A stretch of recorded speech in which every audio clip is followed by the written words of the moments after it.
Hello बच्चों, welcome to conceptual business studies solution. आज है हमारी वीडियो नंबर 45। ठीक है, इस वीडियो में हम लोग पढ़ने वाले हैं barriers to communication. That means वो कौन कौन से बैरियर्स होते हैं जो कि कम्युनिकेशन में प्रॉब्लम क्रिएट करते हैं। ठीक है, तो पहला बैरियर है हमारे पास में सिमेंटिक बैरियर। ऐसे 4 बैरियर्स हैं। ठीक है, एक एक करके हम चारों को पढ़ेंगे। पहला बैरियर है सिमेंटिक बैरियर। सिमेंटिक का मतलब क्या होता है?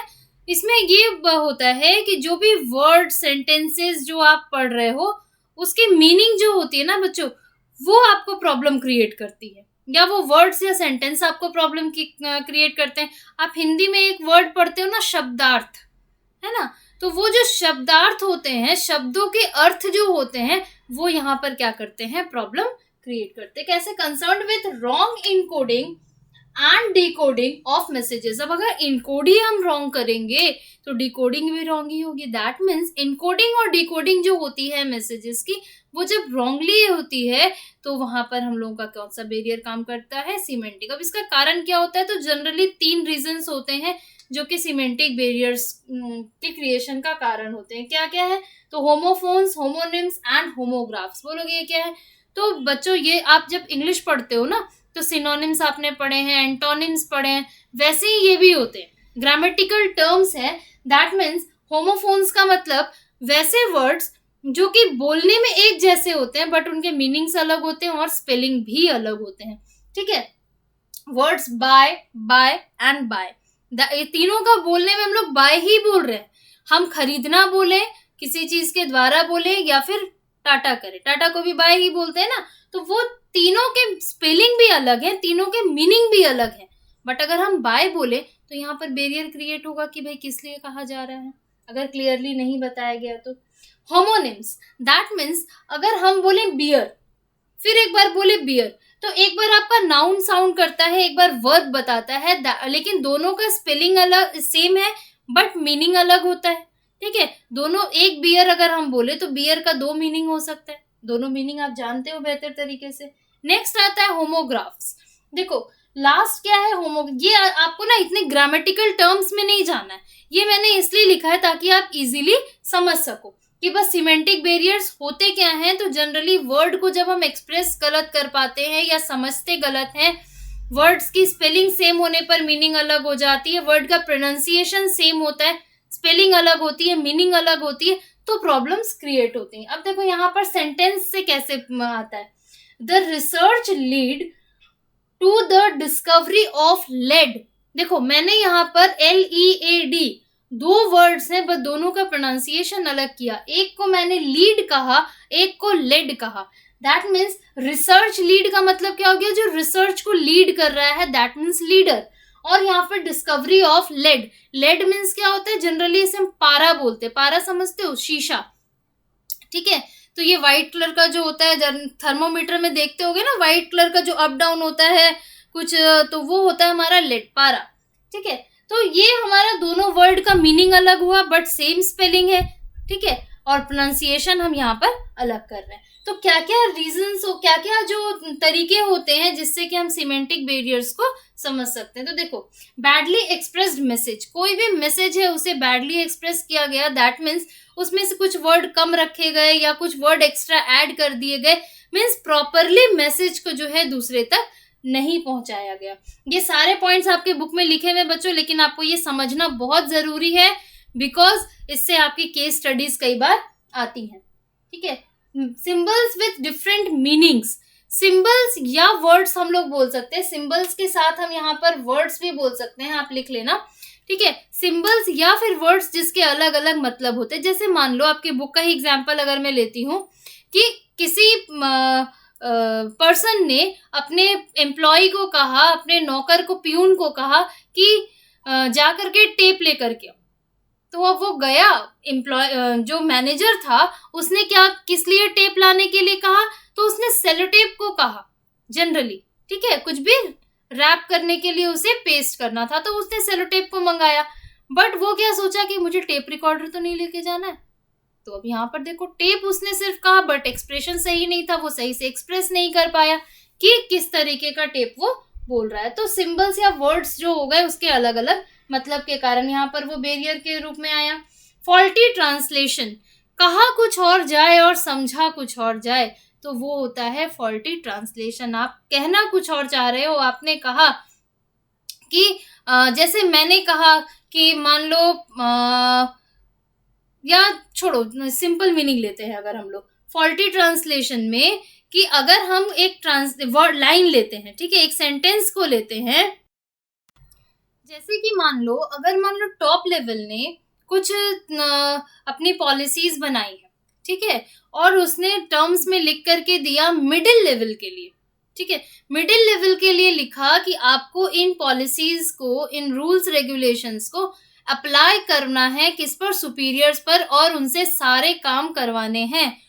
और मिडिल लेवल ने क्या किया, सेम लैंग्वेज में सुपरविजरी लेवल को बता दिया, ठीक है। तो अब करवाना तो उन्हीं से है ना, अब सुपरविजरी लेवल किससे करवाएगा, उन्हीं को खुद को करना है। तो यहाँ पर ये क्या हो जाता है ना, फॉल्टी ट्रांसलेशन, कि आप जो है ट्रांसलेट आपको करना अकॉर्डिंग टू द सिचुएशन है, बट आप क्या कर दे रहे हो, गलत तरीके से उसे ट्रांसलेट कर दे रहे हो। अनक्लेरिफाइड अजम्पशंस, यहाँ पर अजम्पशंस हम अज्यूम कर रहे हैं बट उसमें क्लैरिफिकेशन नहीं है। मान लो कि मैंने आपसे कहा कि मैं आपका टेस्ट लूंगी, अब आप अज्यूम करना स्टार्ट करोगे कि मैम कब टेस्ट लेंगी, किस चैप्टर का लेंगी। मैंने यहाँ पर कुछ भी क्लियरिफाई नहीं किया, ठीक है। आपको एम्प्लॉइज को कहा गया कि आपको रिपोर्ट सबमिट करनी है, ठीक है, कल तक आपको रिपोर्ट सबमिट करनी है, बट मॉर्निंग में करनी है, इवनिंग में करनी है, या फिर आफ्टरनून तक में करनी है, ये कुछ भी नहीं कहा गया। तो एम्प्लॉइज अपने से अज्यूम करेंगे कि यार शाम तक, जब तक हमारी छुट्टी होती है तब तक हम जाकर के उसे क्या करेंगे,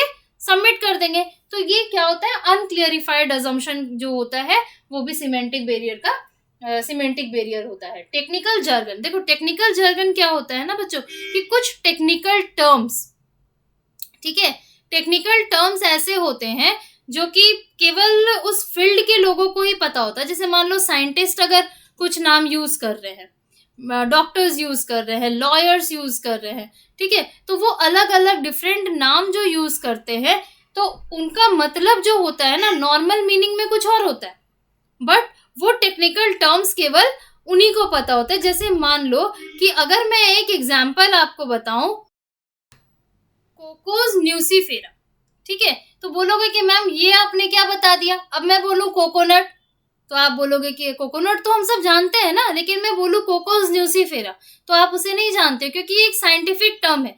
जनरली आप अगर कोकोनट की कोई भी चीज यूज करते हो, मान लो वो ऑयल हो, क्रीम हो, ठीक है, कुछ भी हो जिसमें कोकोनट है, तो वहां पर ब्रैकेट में एक साइंटिफिक टर्म होगा। सैफरन का कुछ साइंटिफिक टर्म होता है, आलमंड्स का कुछ साइंटिफिक टर्म होता है। वो सारे आपके जनरली, आज क्रीम की अपनी, शैम्पू की अपनी बॉटल उठाना और उसके पीछे देखना, तो वो क्या होता है ना, टेक्निकल जर्गन क्रिएट करता है। कई बार टेक्निकल टर्म्स ऐसे होते हैं कि जहां पर सिंपल वर्ड्स को यूज करना है, वहां पर वो टेक्निकल टर्म को यूज कर देता है, तो जिसके कारण सामने वाले को समझने में प्रॉब्लम हो जाती है।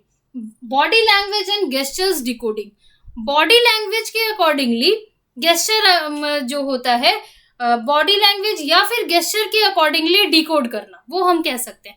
आप किसी को मोटिवेट कर रहे हो, ठीक है, मैं आपको मोटिवेट कर रही हूँ, लेकिन मेरा फेस एक्सप्रेशन, मेरा गेस्चर पोस्चर जो है उससे मैच नहीं कर रहा।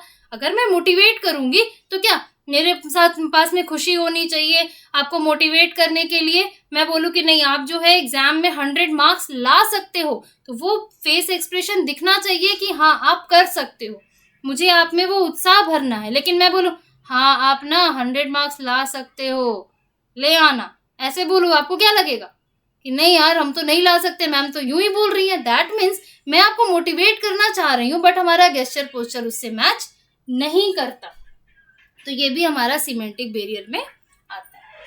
नेक्स्ट आता है साइकोलॉजिकल बैरियर, ठीक है, तो ये हो गए सिमेंटिक बैरियर्स। उसके बाद में नेक्स्ट आता है हमारे पास psychological, concerned with the state of mind of the sender as well as the receiver. जो सेंडर सेंड कर रहा है और रिसीवर रिसीव कर रहा है, दोनों की मनोवैज्ञानिकता अलग होना, साइकोलॉजिकल, ठीक है, दोनों, आज मान लो मैं कुछ और सोचती हूँ, आप कुछ और सोचते हो, तो दोनों की मन की स्थिति अलग है ना, मैं बोलना कुछ और चाह रही हूँ, आप समझ कुछ और रहे हो, तो यहाँ पर ये साइकोलॉजिकल बैरियर्स का कारण जनरली होता है। अब following are the psychological barriers, ये तो हमारे सिमेंटिक बैरियर्स थे। अब ये सारे जो है साइकोलॉजिकल बैरियर्स, एक एक करके चलो हम इसे समझते हैं। डिस्ट्रस्ट, ठीक है, पहला है डिस्ट्रस्ट। दैट मीन्स दो लोग जो है, सेंडर और रिसीवर, दोनों में आपस में विश्वास होना चाहिए, बट अगर वो विश्वास नहीं है तो वो आपको बैरियर का काम करता है। क्योंकि अगर मान लो एक बंदा दूसरे को अगर कुछ इन्फॉर्मेशन देना चाहेगा तो दूसरा जो है उसकी बात पर यकीन नहीं करता। मान लो आपके फ्रेंड ने आकर के आपसे कहा कि तुम्हें ना मैम ने बुलाया है, अब तुम सोचोगे कि नहीं यार ये तो हमेशा मजाक करते रहता है, मैं इस पे विश्वास क्यों करूं, तो ये डिस्ट्रस्ट हो जाता है जो कि बैरियर क्रिएट करता है। देखो, प्री मैच्योर इवैल्यूएशन। अब प्री मैच्योर इवैल्यूएशन करना है, पहले ही हमने इवैल्यूएट कर लिया। मान लो कि आप में से कोई स्टूडेंट वीक है, ठीक है, बट आप जो है बहुत अच्छे से कोशिश कर रहे हो आगे बढ़ने की, अच्छा करने की। आप जो है एक बढ़िया सा आंसर लिख करके लेकर के जाते हो टीचर के पास में, बोला कि मैम मैंने तो ये बहुत अच्छा लिखा है, आप एक बार इसे देखो और मेरे आंसर, हो सकता है कि मेरा आंसर जो है वो सबको पसंद आए और सबको इसे कॉपी कर पाए, ठीक है। लेकिन मैम जो है देखने से पहले ही उसे क्या कर देती हैं, इवेलुएट कर देती कि नहीं नहीं तुम तो अच्छा लिख ही नहीं सकते हो, तुम कैसे लिखोगे, छोड़ दो, तुम्हारा नहीं देखना है मुझे। तो ये क्या हो गया, प्री मैच्योर इवेलुएशन हो गया। Lack of attention, that means आपको पढ़ाया कुछ और जा रहा है और आप कर कुछ और रहे। ये तो हमेशा करते हो क्लास में, है ना, टीचर क्या कर रहे हैं, बोल रहे, पढ़ा रहे, बट आपका दिमाग में क्या चल रहा है, आपके दिमाग में चल रहा है यार आज शाम में हमें ट्यूशंस बंक करनी है, शायद किसी से मिलने जाना है। तो क्या हो गया, वो लैक ऑफ अटेंशन। तो यहाँ पर ये भी बैरियर क्रिएट करता है। Loss by transmission and poor retention. Retention that means आप जो यहाँ पर, ये भी हम लोग डिस्टॉर्ट वर्ड यहाँ पर यूज कर सकते हैं कि जो फ्रेमिंग की जाती है वो गलत तरीके से की जा रही है, जो ट्रांसलेशन किया जा रहा है वो गलत तरीके से किया जा रहा है, प्रेजेंटेशन गलत है, ठीक है। तो ये हमारे साइकोलॉजिकल बैरियर्स हो गए। थर्ड आता है organisational barriers. The factors related to organisational structure, authority relationship, rules regulation etcetera act as barriers. इसको डायरेक्टली हम लोग क्या करते हैं, जो रीजंस होते हैं, क्या क्या बैरियर्स होते हैं, ठीक है, उसके थ्रू ही डायरेक्टली इसे समझते हैं, ठीक है। ऐसा हम लोग इसलिए करेंगे, पॉइंट्स के थ्रू इसलिए समझेंगे क्योंकि यही सारे बैरियर्स होते हैं जो कि कम्युनिकेशन में प्रॉब्लम्स क्रिएट करते हैं। अगर इसे आप समझ लोगे तो ऑर्गेनाइजेशनल बैरियर्स का जो मीनिंग है वो अपने आप ही आपको समझ में आ जाएगा। देखो, पहला है स्टेटस, ठीक है। कई बार ऐसा होता है ना कि स्टेटस बहुत ज्यादा प्रॉब्लम क्रिएट करता है। भाई हम जिस स्टेटस पे हैं उसी स्टेटस पे रह करके आप बात करो ना। मान लो आप जो है आए, स्कूल में एंटर किए, पहले मैं आपकी बात करती हूँ, आप स्कूल में एंटर किया, आपने कहा हाय मैम, हेलो सर, तो अब उसमें से जो आपके साथ फ्रेंडली हैं उन्होंने आपको हाय बोल दिया। लेकिन यहाँ पर जब हम बैरियर की बात कर रहे हैं प्रॉपर कम्युनिकेशन के लिए, तो बैरियर कहाँ आता है कि एक टीचर ने आपसे कहा कि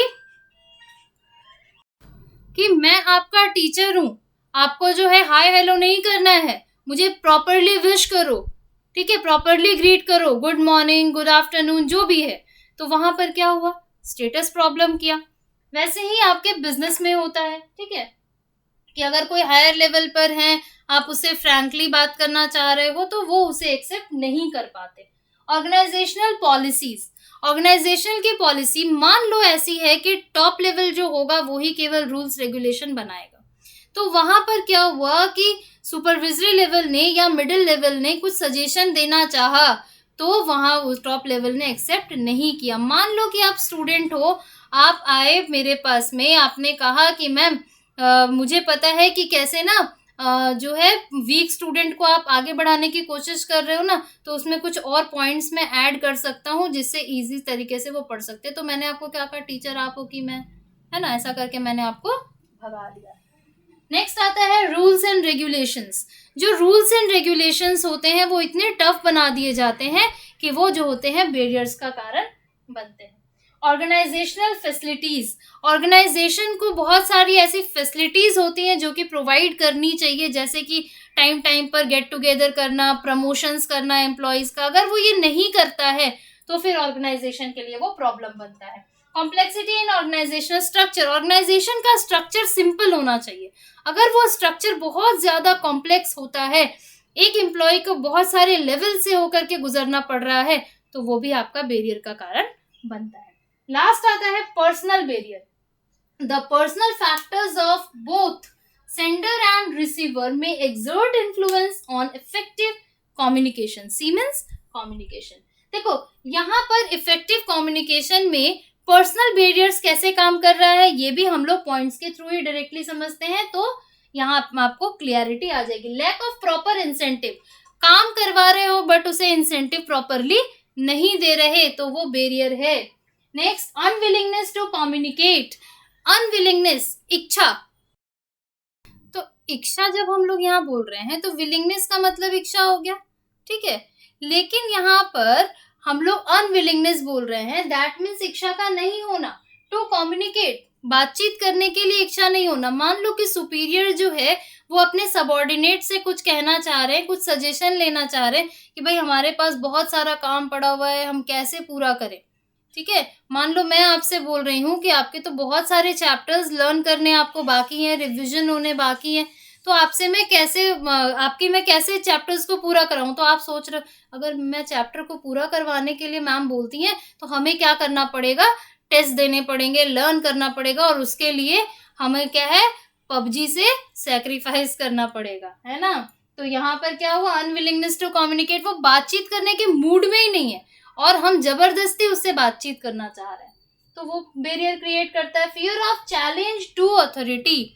अब देखो आपने एक पोजीशन हासिल की, कुछ अच्छे बच्चे होते हैं ना, अच्छे बच्चों की क्लास में पोजीशन अलग होती है, तो मान लो ऐसा हुआ कि आपसे कुछ पूछा गया कि आपको कोई वर्क दिया गया था, आपने कंप्लीट किया या नहीं।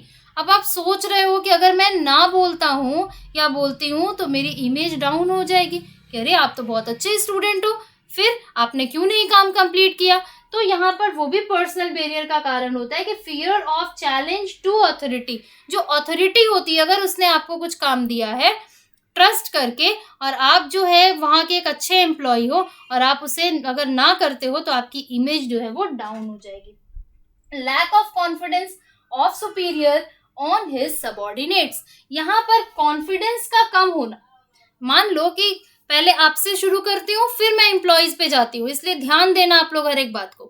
क्लास में आपके कोई नया बच्चा आता है, ठीक है, जो कि अभी पूरी क्लास को अच्छे से नहीं जान रहा है, मुझे जो है एक बच्चे को काम सौंपना है कि आप जो है वॉलंटियर बनो और पूरे क्लास को आप अच्छे से देखो, ठीक है। कोई फंक्शन है उसमें वॉलंटियर जनरली बनाए जाते हैं ना, जो कि सब मैनेजमेंट्स को देखते हैं।